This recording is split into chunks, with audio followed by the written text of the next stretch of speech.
Y'all, welcome to another video from Fabricable Garage. In today's video, we're going to be doing exhaust on my 2003 Dodge Dakota.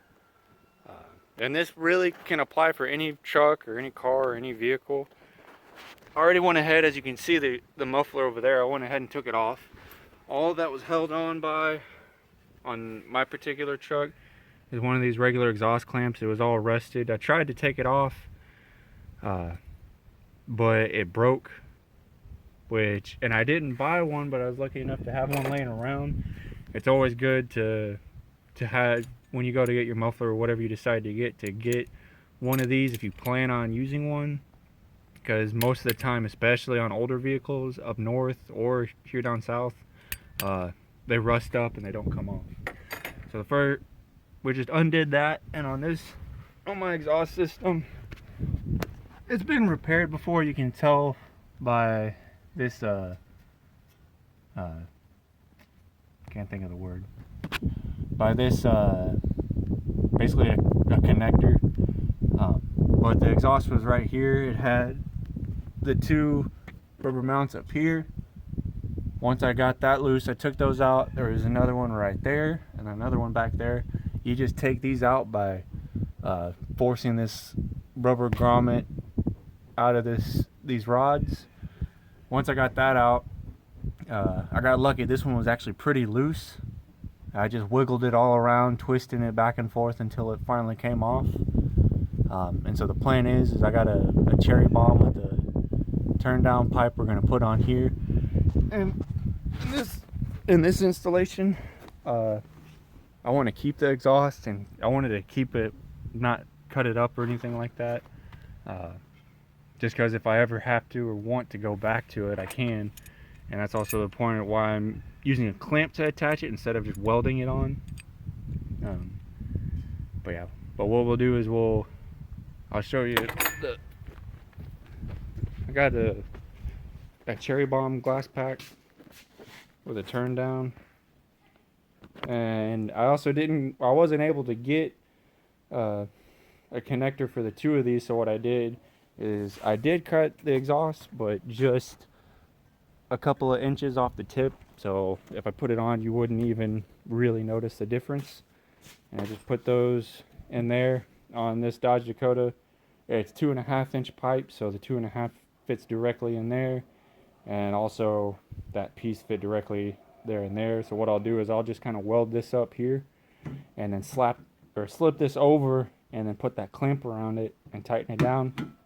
And then what we're going to want to do is now that the muffler is off, and you can see where those hangers were right here, right there, we're going to want to, like I said, I don't want to cut these off. I'll just get some metal that'll go into those to hold it up and keep it from dangling and rattling. Otherwise you'll break your exhaust and cause it to crack and everything. So we'll go ahead and mock it up first, and then see what we have in the scrap pile, and see about making that work. But yeah. Alrighty, so we went ahead and welded up these two pieces here. Take a look, see it isn't perfect by any means, but it turned out pretty good. And if there's any exhaust leaks, at least at this point, it shouldn't make too much of a difference because the outlet's right there. So, but yeah, if you're wondering, the welder that I'm using is one of the cheaper Chicago electric welder. It's the wire feed, the flux core. So if you don't know about flux core, what it is it's basically the reverse of welding with stick. So your normal electrodes have the coating on the outside to protect your weld. With flux core, you have your protective gas on the inside of the wire. That way you can have a wire feed without having to have a gas bottle. Now, that being said, it also does act a lot like your stick welding. It's just not as strong. It originally came with in this machine you can go between the 0.3 and the 0.35. at first we had 0.3 in it, but I noticed 0.35 works a lot better, and I keep it on minimum at a wire speed of 2. And it seems to, and that's generally where I leave it for just about everything. If I need to burn it hotter, I'll put it on max. But I'm still able to weld on exhaust and stuff like that and do pretty good, and then also weld on other things like the Model A. But yeah, so that's where I have that set at. But now that we got that, what we'll do is we'll put it on the truck, and then I think I left it under the truck, but it's just a little shifter from a lawnmower. I think it fits perfect in the grommet, and we'll put it up there. We'll probably do that right now. Put it up there, and then we'll bend it so that it meets up against the cherry bomb, and then let's see if I get a good angle, and then we'll take it back down and clean the paint off the cherry bomb. There we go. It's kind of hard to do one-handed.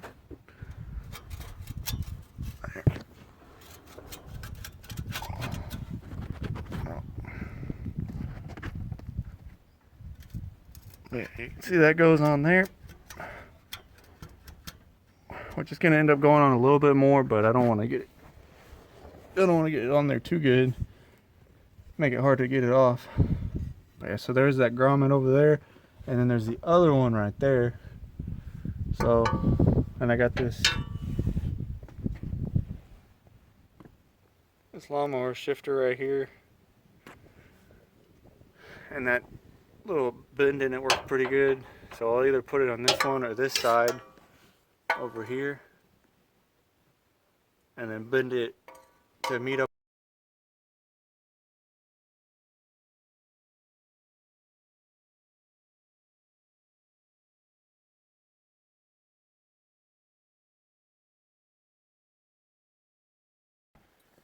Alrighty, so as you can see, we got that hanger on. Instead of bending it, I just cut it and welded another piece on. And I got it welded on there. If you look at it, it's going to be pretty much like this, and I got it kind of kicked to the side to direct some of the exhaust away from underneath the vehicle just a little bit.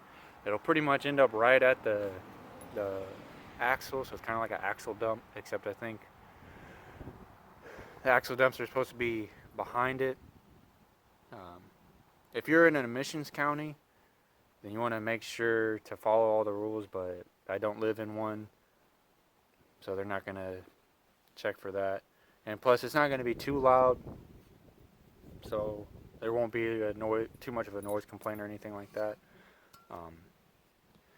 Another thing I wanted to say that I forgot to mention, ooh, watch out, is whenever you're welding, like when I welded this section, to keep down or to keep exhaust leaks from a minimum, what you want to do is, if you have to, when you go to keep turning it to you start and stop, make sure you begin and end in a previous weld. So if I welded from here to here, and then I went to turn it and I already had a weld from there to there, what you want to do is you want to start in that weld and then keep going until you go into the other one. But yeah, and that'll just help with pinholes to kind of mitigate those, to make it a little bit better. But yeah, so now all we got to do is put this on the truck, put that clamp on, tighten it down, and see what it sounds like. But yeah, turned out pretty alright. And like I said, the way we have this set up, we basically didn't do anything to the stock exhaust, so if we ever need to or want to put it back, all we got to do is unbolt this, take it off, and put that one back on. But yeah, should turn out pretty good. Alrighty, so as you can see, we got that clamp on there, got it tightened up, and we got the hanger in there like I was talking about. See, it dumps out right there, which is just a little bit before the axle. Pretty much right. See it peeking in right there. So it should be fine. But like I said, just make sure with where you live and everything before you do something like this, and be aware of the consequences. But yeah, so, and whenever you put any kind of U-bolt, including this exhaust clamp, what you want to make sure to do is tighten each side evenly. So this side do like 2 or 3 turns, and this side do 2 or 3 turns. Just keep going back and forth to evenly suck it up. And then all you got to do with these is just pretty much tighten each side until it gets real snug on there, and that's pretty much it. So got it all on there. Now the exciting part we've all been waiting for. We'll start it up and see what it sounds like. Oh.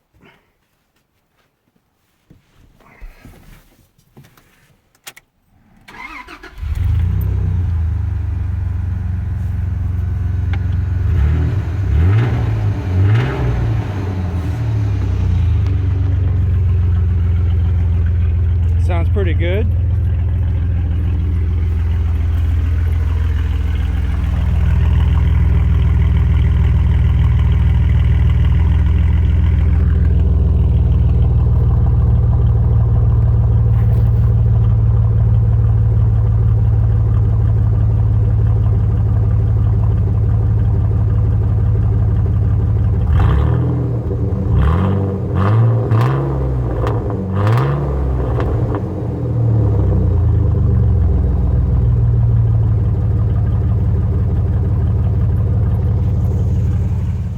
But yeah, and one thing I like about these Dakotas, like I said, my truck does have the V6, the 3.9 liter Magnum.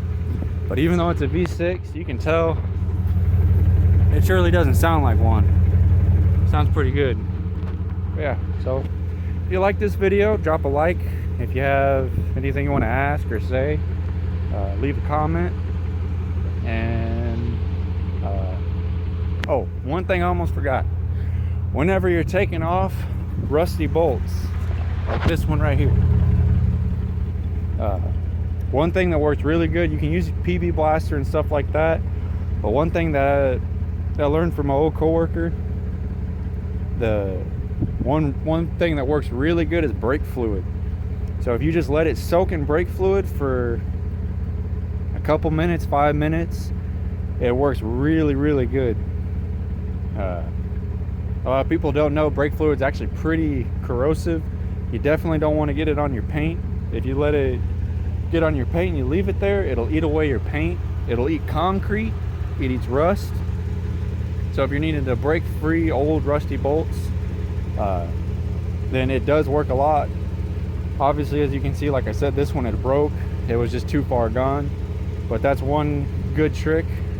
I just keep it in a little squirt bottle. You can just squirt it on there. If you do get it on your hands, you want to make sure to clean it off and just wash your hands real good. Like I said, don't leave it on any concrete, it will eat it. But yeah, it works pretty good.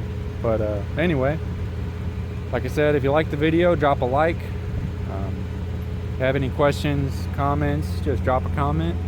If you like the channel, subscribe and check out the other videos. See y'all in the next video.